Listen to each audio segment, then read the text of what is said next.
आपका स्वागत है आपके अपने YouTube channel learning point tutorials पर।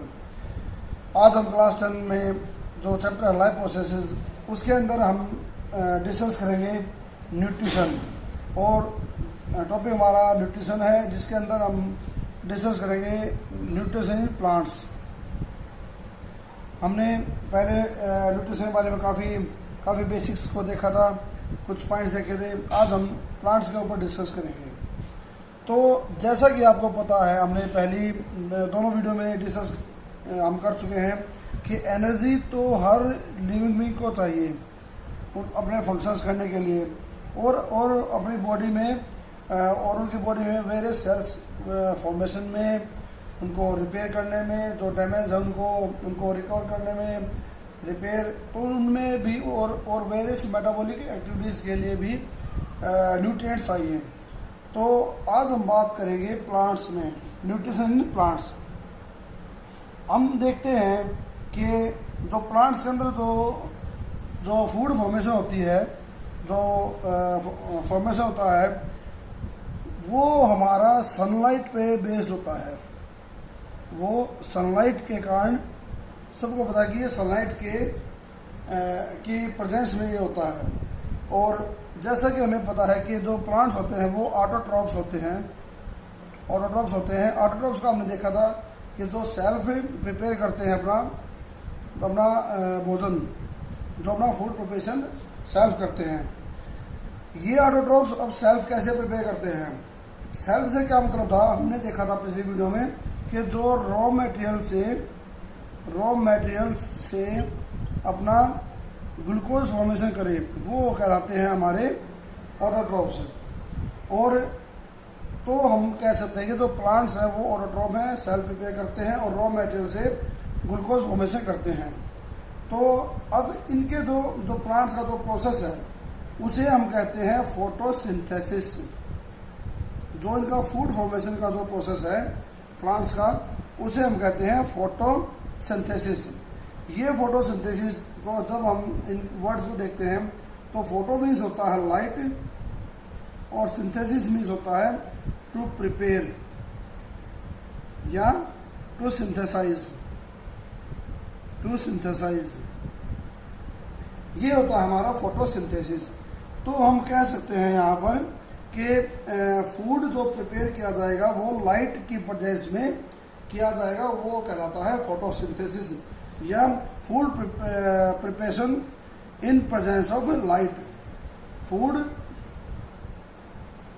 Preparation in presence of light, ये होता है हमारा फोटोसिंथेसिस। फूड को लाइट की वजह से बनाना, ये प्लांट्स करते हैं और इसीलिए उनको हम बोलते हैं ऑटोट्रॉप्स। अब हम बात करेंगे जो सनलाइट लेते हैं और सनलाइट लेने के बाद भी कैसे प्रिपेयर करते हैं। तो इनके लिए ये जो प्लांट होते हैं वो लीव के अंदर फूड प्रिपेयर करते हैं। और ये जो लीव्स होती हैं, आपने देखा होगा इसमें ग्रीन पिगमेंट होता है, ग्रीन कलर होता है, जो कि रेस्पॉन्सिबल होता है फूड प्रिपरेशन के लिए या फोटोसिंथेसिस प्रोसेस के लिए। इस ग्रीन पिगमेंट को हम नाम देते हैं क्लोरोफिल। और यही हमारा मेन होता है फूड प्रिपरेशन में। ये साइट होती है, ये जो सेल्स होती हैं जो क्लोरोफिल को जो होल्ड करती हैं, उन्हें हम कहते हैं क्लोरोप्लास्ट। क्लोरोप्लास्ट सेल्स होती हैं जिनके अंदर क्लोरोफिल होता है। और ये क्लोरोफिल ग्रीन लीव्स के अंदर होता है। और या हम कह सकते हैं कि जो ग्रीन कलर होता है वो due to presence of chlorophyll होता है, इसलिए इनका कलर ग्रीन होता है और इसे हम ग्रीन पिगमेंट भी कहते हैं। अब हम ये कह सकते हैं कि the process by which green plants makes their own food from carbon dioxide and water by using sunlight energy in presence of chlorophyll is called photosynthesis. अब ये जो क्लोरोफिल था, हमने सनलाइट की बात कर ली और क्लोरोफिल की बात कर ली। अब हमने देखा था पिछली वीडियो में कि रॉ मटेरियल लेता है प्लांट, रॉ मटेरियल से फूड प्रिपेयर करता है। और हमने देखा था कि जो रॉ मटेरियल है वो हमारे कार्बन डाइऑक्साइड और वाटर है। कार्बन डाइऑक्साइड और वाटर, जो कार्बन डाइऑक्साइड है वो गैसेस फॉर्म में आती है और जो वाटर होता है वो सॉइल से एब्जॉर्ब होता है। प्लांट एब्जॉर्ब करता है सॉइल से बाय रूट्स, ये सॉइल से एब्जॉर्ब करता है। और गैसेस बाय लीव्स के अंदर एक स्टोमेटा होता है, वो हम डिस्कस करेंगे अभी। तो ये कार्बन डाइऑक्साइड और वाटर हो गया, क्लोरोफिल हो गया और सनलाइट हो गई। तो यहाँ पर हमने जो अभी जो डेफिनेशन बोली थी, ये हो गई हमारी सनलाइट। तो अभी जो हमने बोला कि the process by which plants makes their own food from carbon dioxide water by using sunlight या sunlight energy in the presence of chlorophyll is called photosynthesis. तो ये प्रोसेस हो गया हमारा फोटोसिंथेसिस। तो ये होता है जो प्लांट्स में जो फूड प्रिपरेशन का जो प्रोसेस है उसे हम बोलते हैं फोटोसिंथेसिस प्रोसेस। और ये हमेशा आप देखेंगे कि ग्रीन लीव्स के अंदर होता है, क्योंकि जो क्लोरोफिल होता है उसका कलर ग्रीन होता है और वही लीव्स में ग्रीन कलर देता है। अब ये जो रॉ मटेरियल है, इसको जब हम अगर हम इसको रिएक्शन के थ्रू शो करें तो हम देखते हैं कि ये इस तरह से रिएक्शन शो करता है।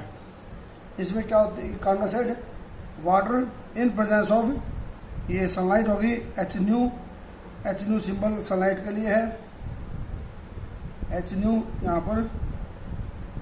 और इससे बनेगा ये ग्लूकोज और इसमें ऑक्सीजन गैस लिबरेट आउट होती है या ऑक्सीजन गैस इसमें निकलती है। इसको जब हम बैलेंस करते हैं तो 6 और यहाँ पर 6 O2 आ जाएगा। यहाँ पर हम देखें एच न्यू ये सिंबल है सनलाइट के लिए। और यहाँ पर क्लोरोफिल साइट होती है जिसमें ये रिएक्शन हेल्ड होती है। तो ये केमिकल रिएक्शन होगी।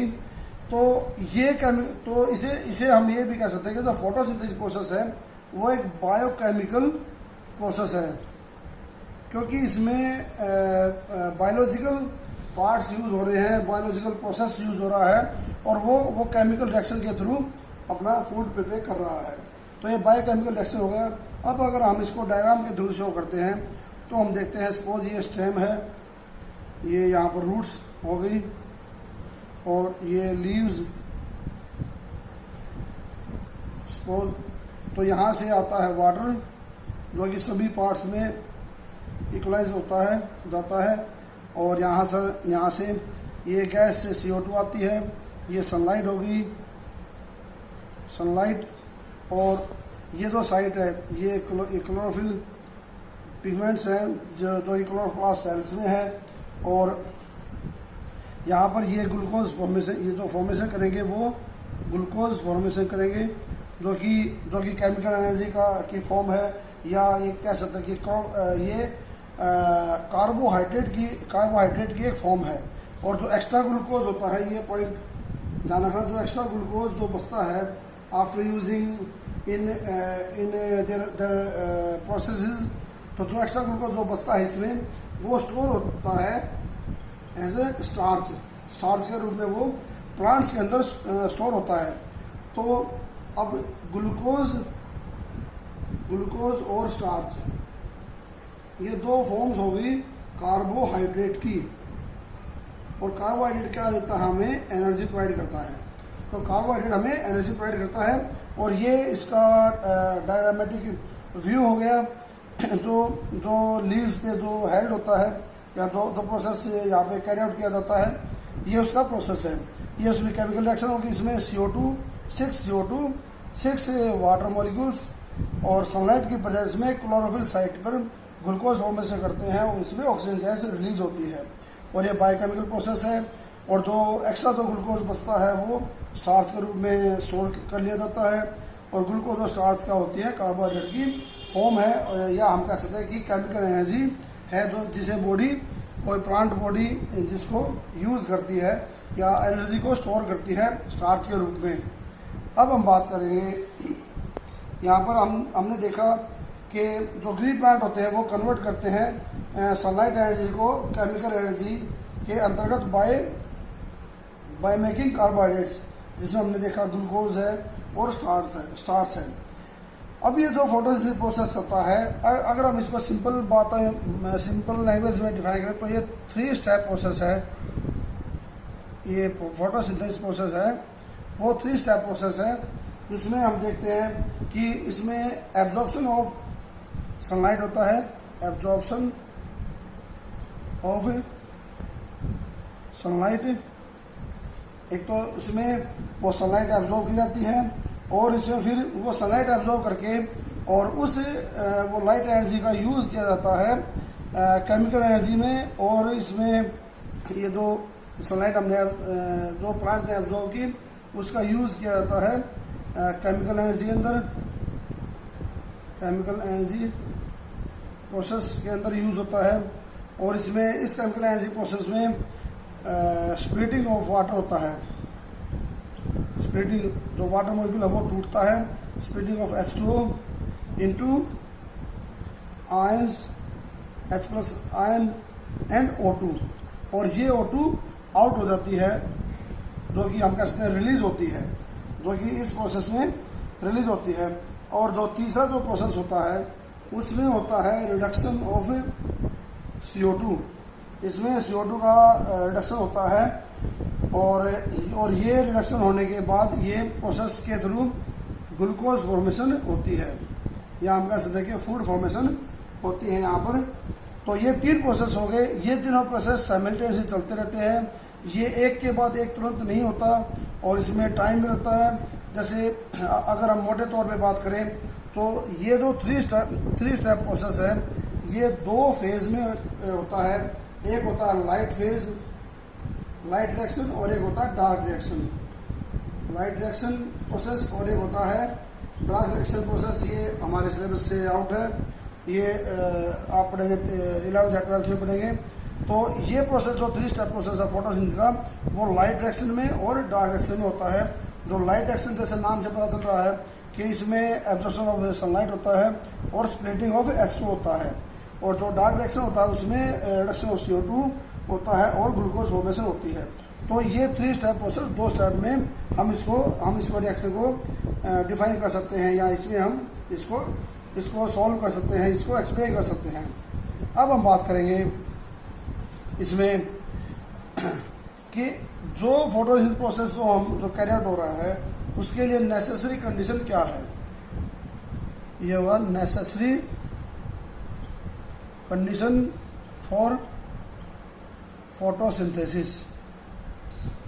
अब हमारा टॉपिक है कि फोटोसिंथेसिस के लिए नेसेसरी कंडीशन क्या है। अब आप ये तो जान ही चुके हैं कि जो फोटोसिंथेसिस प्रोसेस है उसके लिए हमें क्या क्या चाहिए।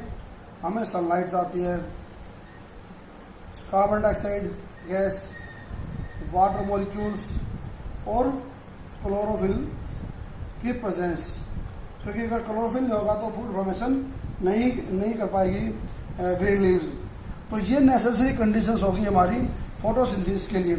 अब ये नेसेसरी कंडीशंस हैं, हम कैसे कह सकते हैं। इसके लिए हमें इनका एक्सपेरिमेंट करना पड़ेगा और ये चेक करना पड़ेगा कि ये ही चारों नेसेसरी कंडीशन है या नहीं, या इनमें से कोई पॉइंट नेसेसरी नहीं है या सभी इसके पॉइंट्स नेसेसरी हैं।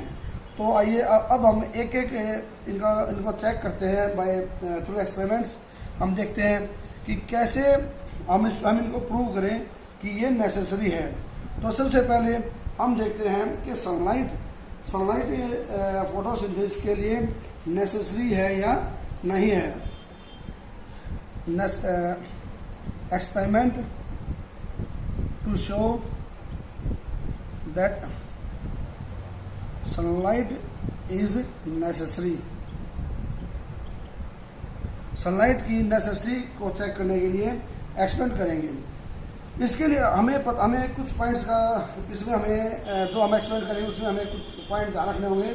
जैसे कि जो फोटोसिंथेसिस प्रोसेस होता है, हमने ये एज्यूम किया कि जो फोटोसिंथेसिस प्रोसेस होता है वो सनलाइट, हमने ये एज्यूम किया सनलाइट उसके लिए नेसेसरी है। और जो those parts which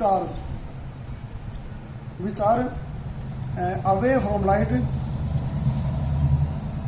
sunlight are devoid of वो उनमें लाइट नहीं मिलेगी और उनमें फोटोसिंथेसिस प्रोसेस नहीं होगा। ये हमें पता है, जैसा कि हमने नेसेसरी कंडीशन से पता चला कि फोटोसिंथेसिस के लिए सनलाइट जरूरी है। तो इससे ये निष्कर्ष निकला, रिजल्ट निकलता है कि जहाँ पर लाइट नहीं होगी तो उसमें फोटोसिंथेसिस प्रोसेस नहीं होगा। तो आइए हम इसी पॉइंट का यूज़ करेंगे अपने एक्सपेरिमेंट के लिए। तो सबसे पहले हम देखते हैं, हम लेंगे एक पॉटेड प्लांट। पॉटेड प्लांट होता है जो कि पॉट में जिसको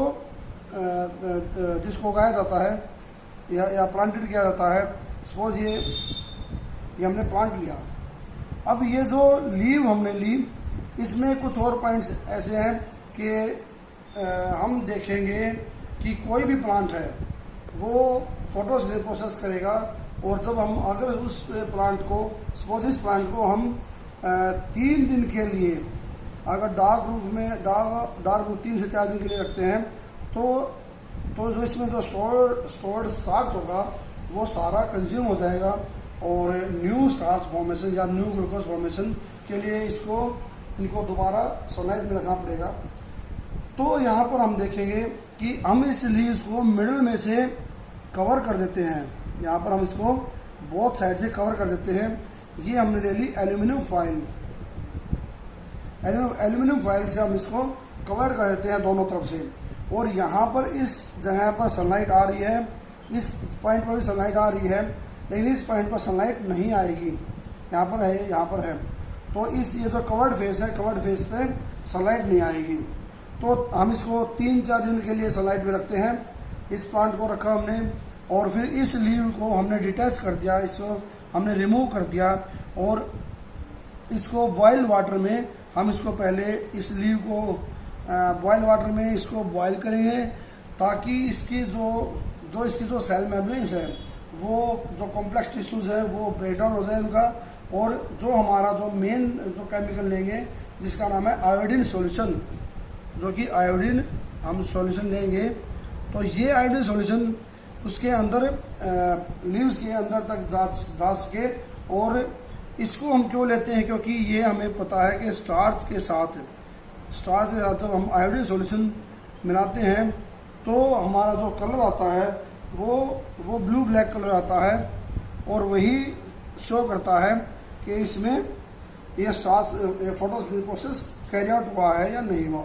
तो यहाँ पे हम क्या करेंगे, इस लीव को लेंगे हम, और उसको बॉयल वाटर में हम उसको पहले बॉयल करेंगे, ताकि ये टिश्यूज़ जो कॉम्प्लेक्स टिश्यूज़ हैं वो इसके इजी हो जाएं।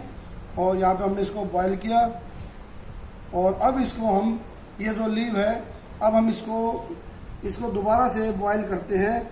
लेकिन अब हम इसमें जो बॉयल करेंगे वो हम इसके लिए एक छोटा बीकर लेंगे, और इस बीकर में हम डालेंगे अल्कोहल। ये होगा अल्कोहल, और यहाँ पर लीव्स है, ये लीव, और ये हो गया वाटर, बॉइल्ड वाटर। अब ये इसको दोबारा हमने क्यों बॉयल किया, क्योंकि डायरेक्ट अगर हम अल्कोहल को हीट करेंगे तो ये कैचेस फायर इजीली। ये हल्का टेम्परेचर मिलते ही, डायरेक्ट टेम्परेचर मिलते ही ये फायर कैच कर लेगा, और जिसके कारण इसमें फायर लग जाएगी। तो उसको अवॉइड करने के लिए हम इसको इनडायरेक्टली हीट करेंगे। पहले वाटर को बॉयल करेंगे, और उसके बाद उसमें हम लीव को अल्कोहल में लीव रख के उसको बॉयल करेंगे। अब हम इसको अल्कोहल में बॉयल करने का हमारा रीज़न क्या है कि जो ग्रीन पिगमेंट है, जो ग्रीन कलर है, वो उसका रिमूव हो जाए, उसके लिए हम इसको अल्कोहल में इसको बॉयल करेंगे। तो हमने क्या देखा, हमने पहले जो हमारी लीव है उसको हमने कवर किया एल्यूमिनियम फॉइल से, फिर हमने 3-4 दिन के लिए इसको धूप में रखा, सनलाइट की प्रेजेंस में रखा, क्योंकि हमारा एक्सपेरिमेंट है सनलाइट की प्रेजेंस चेक करना। अब इसको हमने रिमूव कर लिया, और लीव को हमने वाटर में बॉयल किया, ताकि हमारा जो आयोडीन सॉल्यूशन है वो सेल्स के अंदर जा सके। अब हम इसको दोबारा से बॉयल किया, यहाँ पे अल्कोहल लिया, ये वाटर लिया हमने, इससे ताकि इसका ग्रीन कलर रिमूव हो जाए, और ये ग्रीन कलर हमारे एक्सपेरिमेंट में डिस्टर्बेंस ना क्रिएट करे, इसलिए हमने इसको अल्कोहल में इसको दोबारा से बॉयल किया। अब अल्कोहल में बॉयल करने के बाद हम इस लीव को वाटर से इसको वॉश करेंगे, वाटर से वॉश करेंगे ताकि जो अल्कोहल उसके ऊपर जो प्रेजेंट था वो वॉश आउट हो जाए, वो साफ हो जाए।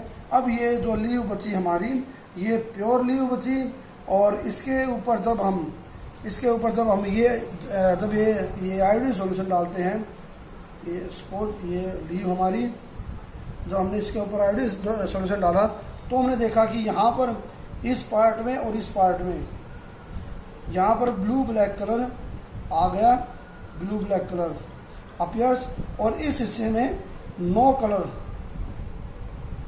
यहाँ पर नो कोई कलर नहीं आया, और यहाँ पर इस हिस्से में भी ब्लू ब्लैक कलर आ गया, यहाँ पर कोई कलर नहीं आया।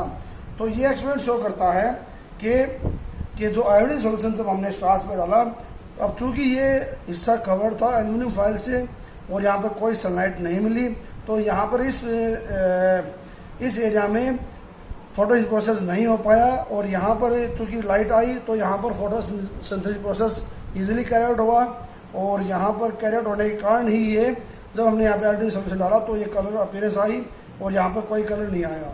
तो इस एक्सपेरिमेंट से हमने जाना कि सनलाइट जो है वो नेसेसरी है, वो फोटोसिंथेसिस के लिए वो मोस्ट इम्पोर्टेंट पार्ट है।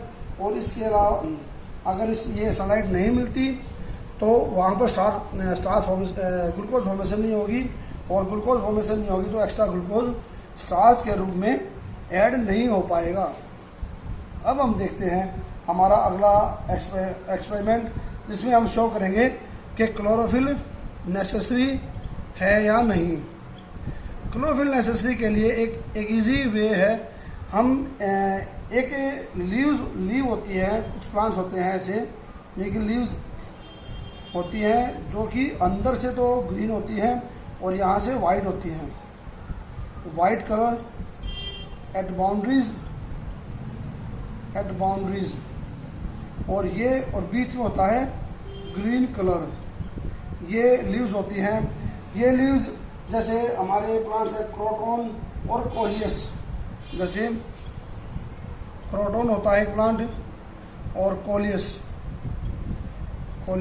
ये दो प्लांट्स ऐसे हैं जिनकी ऐसी लीव्स होती हैं, और ये जो लीव्स होती हैं हम इनको कहते हैं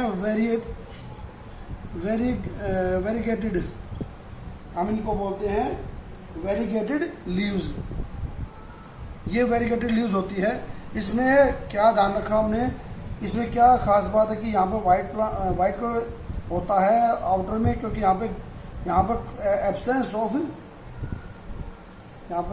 ऑफ क्लोरोफिल होता है, और जो ग्रीन पिगमेंट होता है वहाँ पर यहाँ पर ही इसके मिडिल हिस्से में क्लोरोफिल होता है। तो चूँकि अब ये इसमें यहाँ पर ये तो इसमें वैसे क्लियर होगा कि यहाँ पर क्लोरोफिल है नहीं, और तो अगर यहाँ पर अगर क्लोरोफिल नेसेसरी है फोटोसिंथेसिस के लिए, तो यहाँ पर क्लोरोफिल न होने के कारण यहाँ पर आउटर में फोटोसिंथेसिस प्रोसेस नहीं होगा, और बीच में यहाँ पर ग्रीन कलर होने के कारण यहाँ पर फोटोसिंथेसिस प्रोसेस होगा। तो आइए अब हम देखते हैं, हम वेरीगेटेड लीव्स का यूज़ करते हैं क्लोरोफिल की प्रेजेंस चेक करने में। तो यहाँ पर हम देखते हैं कि जो लीव्स हमने ली है, जो वेरीगेटेड लीव हमने ली, इस लीव में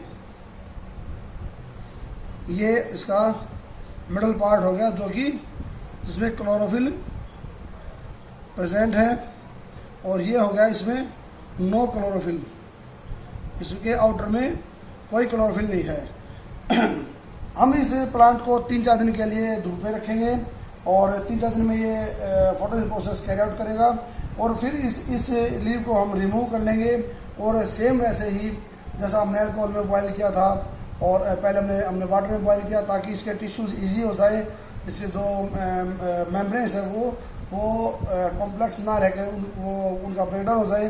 फिर हम इसको अल्कोहल में बॉयल करेंगे ताकि ये जो ग्रीन कलर है ये रिमूव हो जाएगा, और उसको फिर हम ये पहले हमने इसको स्टार्ट में लिखते हैं, हम पहले हमने बॉयल किया, boil with water to break down complex membranes, ये मेम्ब्रेन्स के लिए हमने ब्रेक डाउन कर दिया। दूसरा हमने इसको फिर बॉयल्स इन एल्कोहल। फिर हमने इसको एल्कोहल में बॉयल किया टू रिमूव ग्रीन कलर। फिर अब तीसरा हम इसको वॉश करेंगे, wash with water to remove alcohol, अब हम इसको अब हम जो चौथी स्टेप उसमें हम देखेंगे जब हम इस लीव पर हम जब आयोडीन सॉल्यूशन डालते हैं, ये हमारा वो पार्ट था जहाँ पर फोटोसिंथेसिस प्रोसेस हुआ था और ये यहाँ पर फोटोसिंथेसिस प्रोसेस नहीं हुआ था। तो जब इस पार्ट पर हमने आयोडीन सॉल्यूशन डाला तो हमने देखा कि ब्लू ब्लैक कलर अपीयर होता है और इस हिस्से में ये आयोडीन सॉल्यूशन डालने के बाद ब्लू ब्लैक कलर अपीयर नहीं होता।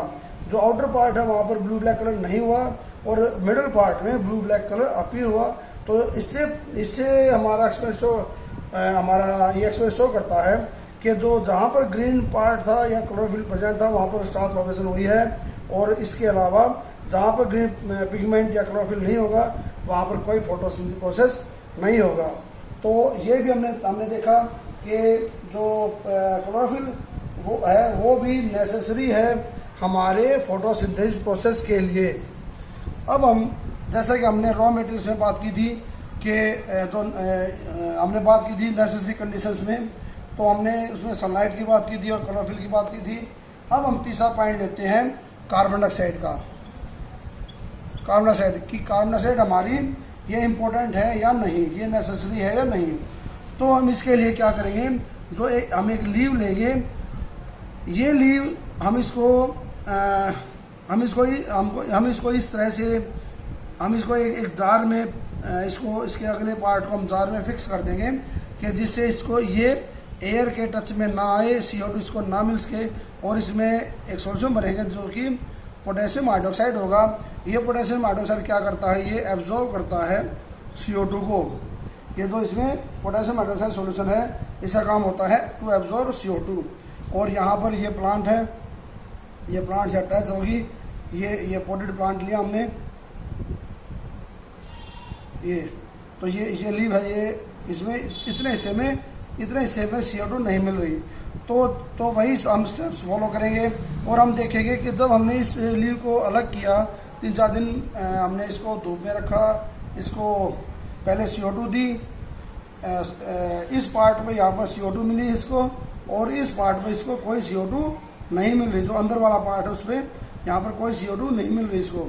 तो फिर हम इस लीव को वही वाटर में बॉयल करेंगे, फिर अल्कोहल में बॉयल करेंगे, और उसके बाद इसको वाटर से वॉश करेंगे।